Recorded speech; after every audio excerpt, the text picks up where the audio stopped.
Now, we closed out the show, and you were going to tell about some aunt or somebody that... I was. It was my dad's Aunt Eleanor, and I'll do this real quick. She was a very dignified lady, and she had money, and she lived a very dignified life. She had all of my generation over, kids over, for an afternoon, and she made a wonderful meal, and I happened to wander in the kitchen while we were still eating, and she was in there cleaning the kitchen as she went along. And one of the things she told me is clean as you go along, and that way it doesn't pile up and you're faced with just a huge task when you get done with it. And it had an impact on me. Yeah. You know, to be able to clean like that and do it as you went along, it was, and so I've always tried to do that. You know, one of the things that you have touched upon in the last show about cleaning a specific area, what I have learned and I have had the Holy Spirit touch me with is, if you've got to clean something, don't be intimidated by it. Pick up one thing at a time and clean it. Pick up one thing at a time and put it away. And if you keep doing that in a very short period of time, things around you are going to be clean and put away. Now, dishes are a big thing for a lot of people. And if you've got a lot of, you're tight for time, you can, I mentioned in the other show, you know, have each member of the family take things over and not just dump them in the sink and then go watch TV. Wait a minute. They all were there and ate the food. They can all help with things in the kitchen, you know, and teach a child when they're little, look at the table, be next to them and be like this and say, now what do you think you could put away that would help mommy? What do you think that you could put away that would make something neat? And what you're doing is you're not just telling them, you're teaching them to look and think, notice and see what can be done. So that's part of the training, is you're teaching them to think and see and notice and then have a solution, have a remedy. And that only takes 3 to 5 seconds. You do have time to do that. If you are a single father raising kids, or you're a mom with a passel of people that you're caring for while you're also juggling a job, and you have that mantra of, I can't do what you're saying, it's easier to just do it myself, I can go faster, then you're going to end up being the woman where everybody else in your family is relaxed, and you're feeling like, I'm a rag doll. I'm so tired. I'm so beat up. There's no time for me. And that can cause such stress, you know, on your health. Your screen just went blank. Something else that just came to mind. One of my fondest memories as an adult from 20 years ago, when my kids were younger, and we used to have everybody over to my house for Christmas, Thanksgiving, whatever. And I would always start cleaning the kitchen, and people would join me. And the conversation was always good, and it can be fun. Sometimes there'd be music involved with it, and it would be almost a social thing, cleaning. When I was young, we always had a week where there were 4 kids in the family, where one of the kids had to do the dishes each night, clean the kitchen. And I wonder sometimes if they had set it up so 2 kids are cleaning the kitchen together, it might have been more fun and been more productive and easier for both the kids to work as a team. And you're teaching also your kids teamwork at the same time. Teamwork.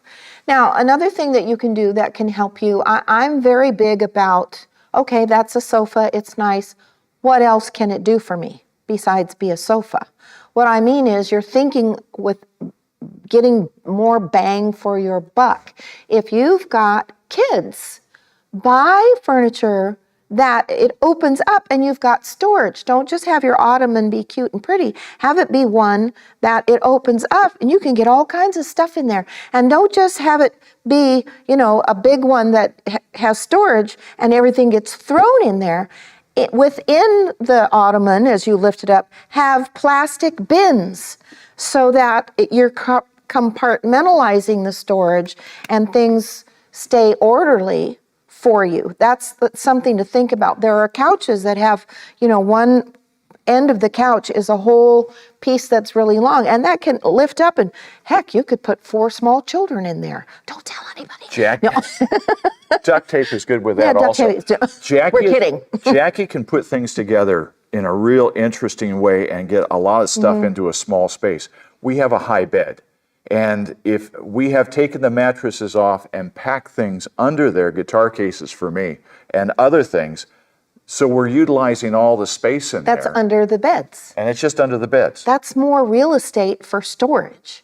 So that's a way to think of things. And Things again, that, doing it together. yeah, doing it together, and things that you seldom use but you want access to. They have things called space bags and seasonal, jackets, sweaters, different things. Your closet's overcrowded. You can put those things in there flat and neat, zip them up, and then use your vacuum cleaner suction hose thing and put it on there's a round thing at the top, and you put that on there, and it sucks all the air out. It's amazing. You can take a pile of clothes and suck the air out so that it's like this. It's magic. You can do that with kids' stuffed animals. You can do that with all kinds of things. I keep thinking she's going to put the vacuum cleaner on my belly button and suck all the air out. That's right. I'm thinking about it. Now, another thing you want to be passing on in your family, help them learn to think about and teach them to bless others. One of the things I did for my kids was I said, your birthday's coming up, or Christmas is coming up, or for some of you it's Hanukkah or Kwanzaa or whatever. It's a gift-giving time. And you can sit with them and say, let's go in your room, and I want you to think about what things could you give away to some poor children, and let's make a box. And so that you're teaching them to think that way, and also be teaching them from day one, take care of the toys that you're given, or we will take them away from you and we'll put them up in the closet and you can't play for them. You don't just toss them around, break them, let them, get ripped, and you take care of them, because then when you give them to someone else, so there's a take care of and a giving mentality being trained in there. Most kids are very, very selfish with their stuff. Yeah. And that's just the way they are. That's human nature. Selfish little people. So it's important to get them thinking about, what don't I need? What can I give to somebody else? That will bless somebody else. That will bless somebody else and make some other kid really happy. That's a theme that you want to build into their hearts, And so that they're kind, loving, generous thinking people. And it needs to be taught. It doesn't come naturally. Yeah. First thing a kid learns is mine. Yeah. Mine. And they very instinctively will pick up a toy because another child has what they want, and they'll just go clunk. No bones about it. It's just like, my darling little perfect golden-haired child just accosted another child. Yes, they did. Honest parents know that's true. So you want to be building those themes that we want to watch out for, think about, be grateful for what we have, care for what we have, so that we can give it and bless it in due season. And again, it's consistent, long-term reinforcement training. And you can do it in every little thing.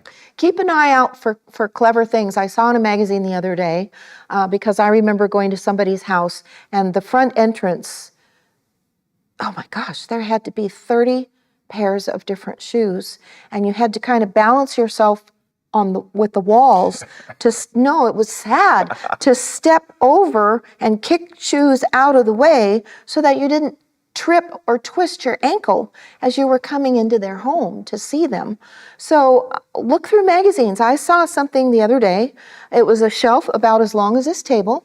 It was only about 8 inches wide, and it went up against a wall, and it had bins that flipped down at an angle like this.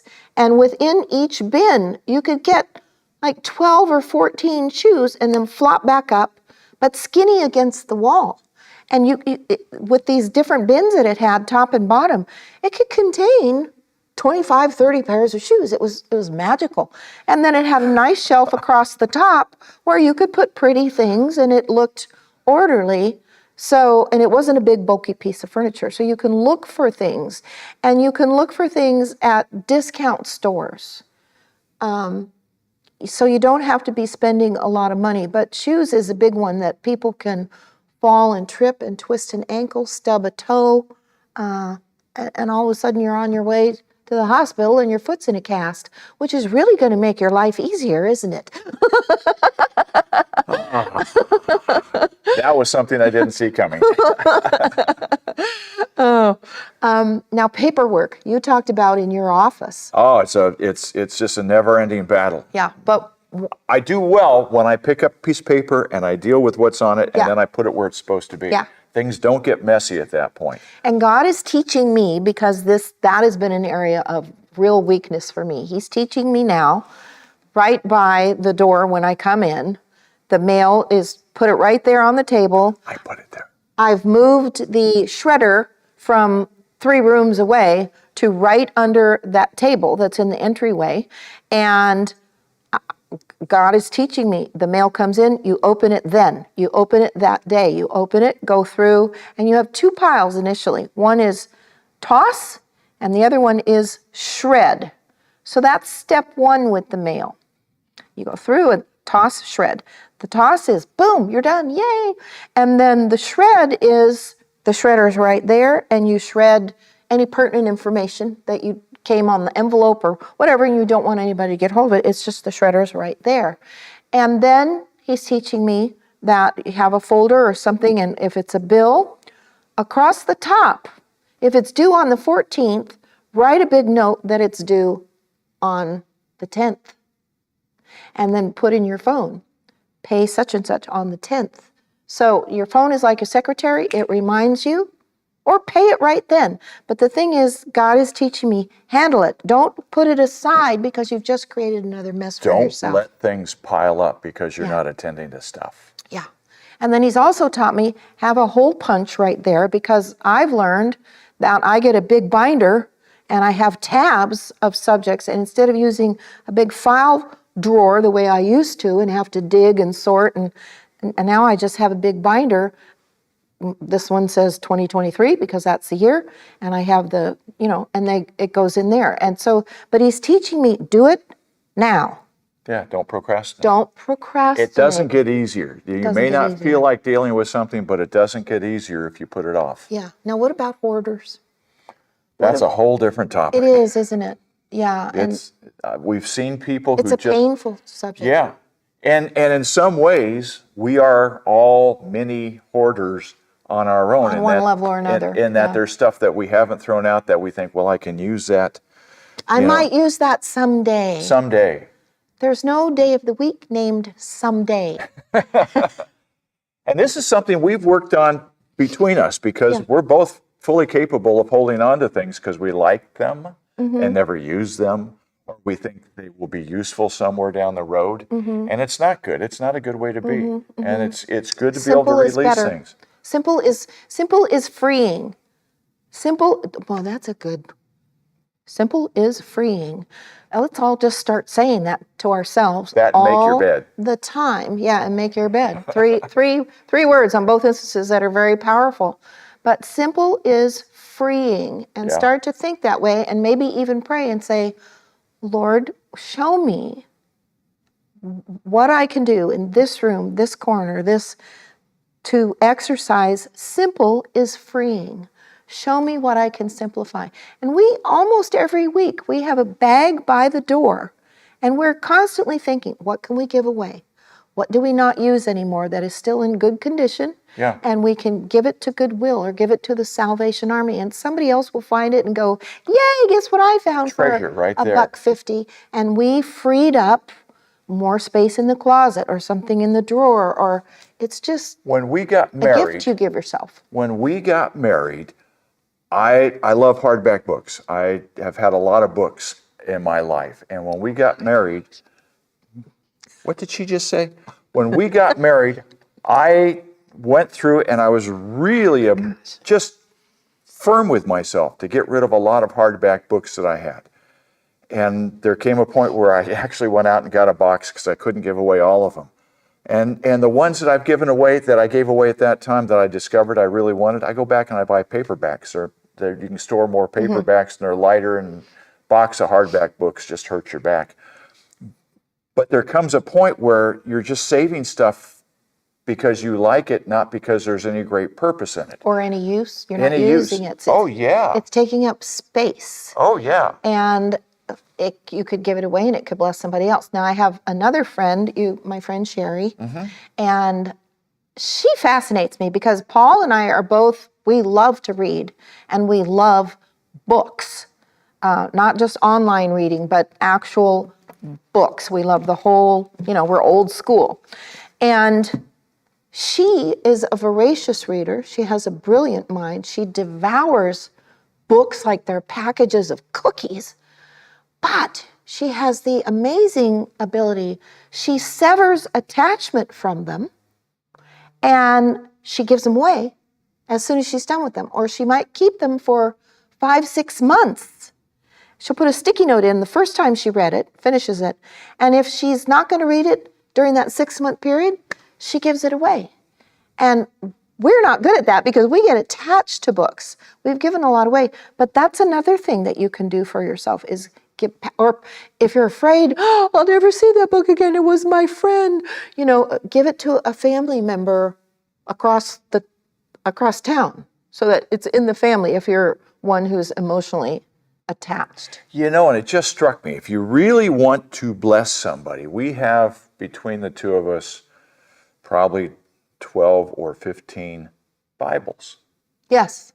Because we're always, we like being in the Word, and we read it at night out loud to each other, and we truly love God's Word. And my Bibles have been collected over a 50-year period. And maybe it's time, I hadn't thought about this before, but maybe it's time to take some of those, give them to a church who can distribute them to people that don't have Bibles and be a blessing to other people. Maybe that's something that we should look at. Also, glasses. If you have old glasses, there are organizations. You can go to an optometrist and ask them, are you part of one of those organizations where the glasses are taken to different regions or given, and then children's eyes are examined or people's eyes are examined and they match. And that's an excellent thought for me because I just recently went from a +2 to a +3 in reading glasses that you buy at Costco or online. I've got all these glasses at home. I need to turn around and give those to some organization that can distribute them and be a blessing. So we want to encourage you, how can you start to think about, oh my gosh, I am raising my kids in chaos. Now, if there's just a little clutter around, and there's still places to sit on the furniture, and the table still you can get dishes on and eat a meal, you're not in chaos. Maybe you've just got clutter. And you're the only one that can decide that for yourself. But if you're in clutter, you look at it, you're in clutter. The same woman that I mentioned about 30 pairs of shoes in the entryway, and I literally had to balance myself with my hands and step over and move shoes out of the way. When I got into the area that should have been her living room, there was so much laundry piled up. Oh my. And then there were newspapers piled up and magazines piled up and craft boxes piled up. I looked around, there was no place for me to sit at all. Sit on a craft box? So no, I went over to the kitchen area, which was also, it would be unkind to describe what that whole area looked like. But I got a stool and I went in and I sat on the stool while we had coffee and talked, and she just sat on the floor. But her normal was living in absolute chaos. And I still know that family, and one of the children is 9 or 10 now. And I said, are you good at keeping your room clean? And she said, oh no, housework is boring. I don't like it at all. I just don't do it. Well, she has internalized what she's been living with and seeing in her mom. And her mom, the list is long of all her wonderful qualities. That woman is a precious person. I know who you're talking about. And multi-talented too. I mean, gifted. But the home is absolute chaos. And she created it. So it's rolling down into the attitudes of the kids, and that's going to carry into their futures. When they grow up, their families are going to be that way. If there's not a change. People get into huge fights about that kind of stuff.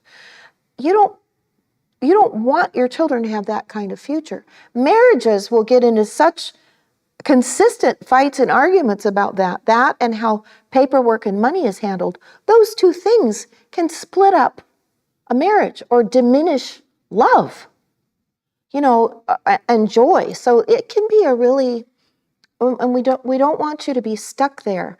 There are videos that little Japanese lady, Mari Carr or something, forgive me that I can't, Mari Kondo, I think. Go on. She's brilliant, and she talks about do things spark joy. And when she does a cleaning project like a closet, she guts the closet, neatly lays things on the bed, and then she holds up one item at a time to the person and says, now does this blouse or does this dress make you feel pretty, beautiful, happy when you wear it? If the person says, not really, boom, it's gone. Yeah. And it's a 30-minute project. It's that quick.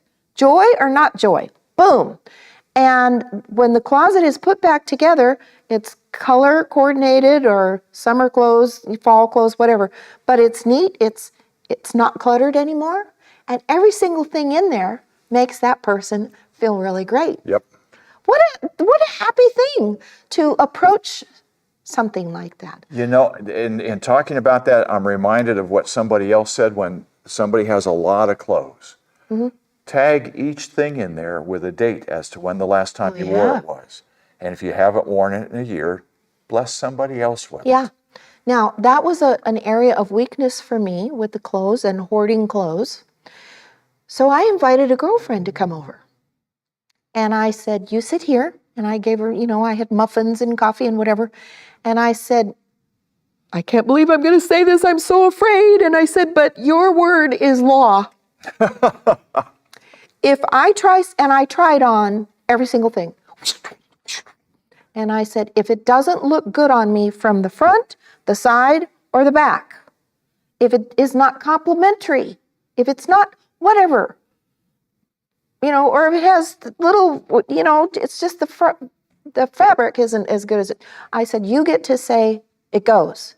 That was so scary for me. What's really terrifying, I can't believe I'm going to admit this in public. We gave away 4 large black bags of clothes, and I still had plenty of clothes in my closet, which means I had not given clothes away for like 15 years. And she helped me start that pattern of, do I wear this? Do I feel good in this? And it was kind of a copy of what Kondo does for people.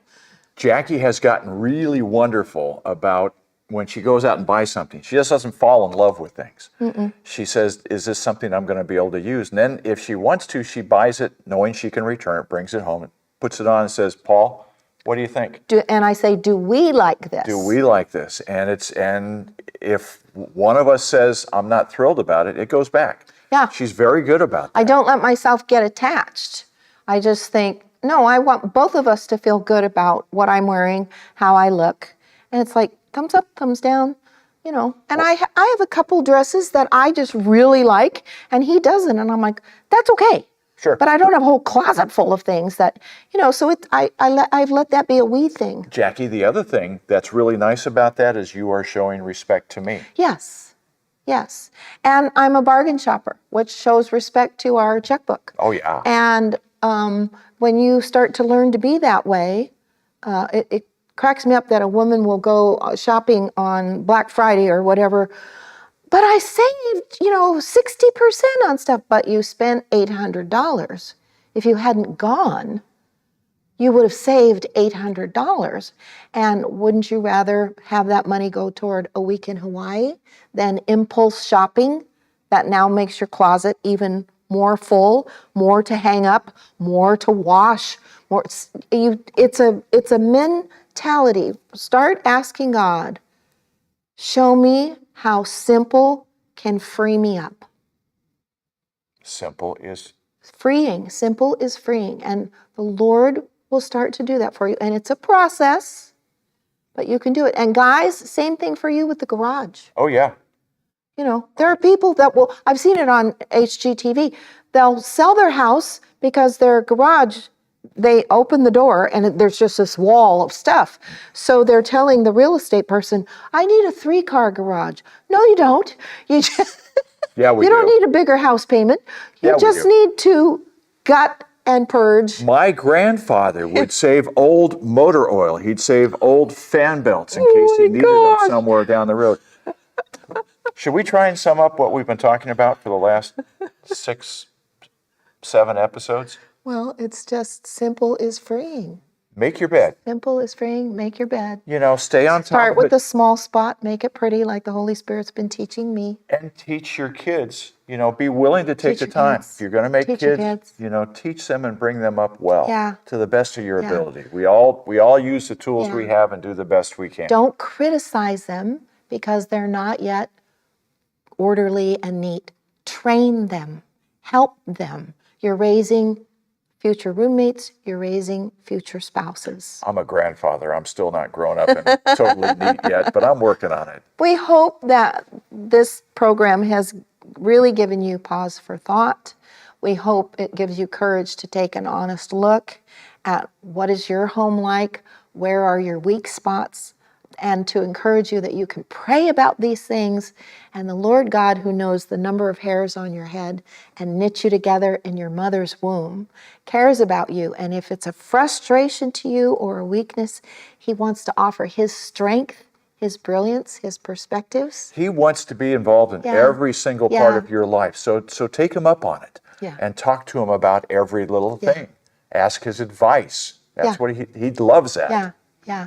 And remember, He wants to take your weakness and He wants to bring His victory and His strength into your situation in your life. Perfect. Thanks for being with us today on Let's Talk About It. I'm Jackie Priestley Moody, my guest and husband Paul Moody. Bless Thanks for you. being here. We'll see you next time.